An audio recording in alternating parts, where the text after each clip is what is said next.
Lakadawriba Manipur Legislative Assembly Meepham gi mangoinana ngasi ruling MLA kun hena saruk yaduna Chief Minister Secretariat ta Meepham ama Pangthokhre hairi.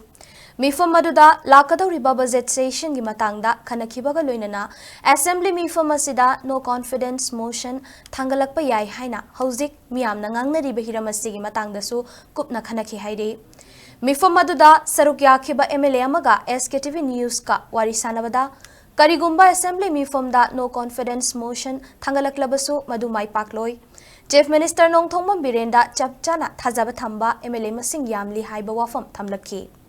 Nakalamaromda Chief Minister Nong Thongmam Biren ngasi nungthil Delhi da chatuna center gi luchingba sing unaraba yai hainasu SKTV News na fangba paugi likhun aman hairi.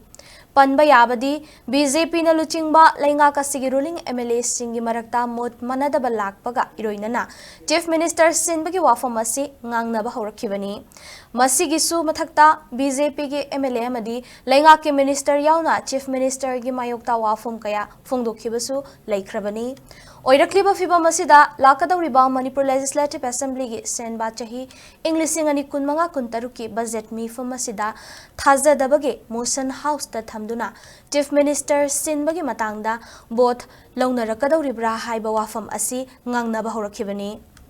Masida sunatana JDU dagi BJP da yaukhiba MLA singi disqualification case ki aroiba hearing ngarang pangthoktuna judgment gidamak reserve tawduna thamkhrabani.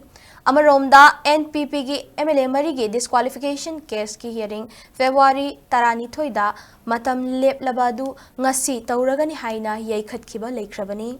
Ngasi Manipur Legislative Assembly ge Speaker Tribunal da hearing pangthoknaba matam lepkhiba sida hana hearing gi matam leptriba wangoi AC ge MLA Loken amadi JDU ge Abdul Nasir gi disqualification case yauri. Political gi oiba asigumba ahongba kaya asigi marakta NPP gi oinadi no confidence motion da neutral oina leinaba khangalakhiba laikhrabani. NPF ki oina Chief Minister N Birenda Saugatkani haiba wafam thamlakhiba laikhre. Asigumba political gi oiba anauba masak amadi thawong kaya chatharakliba sinamara moiraga lakadawriba Assembly Meepham asida ahongba khara ugadawribra haibagi chingnabadi adumak leiri.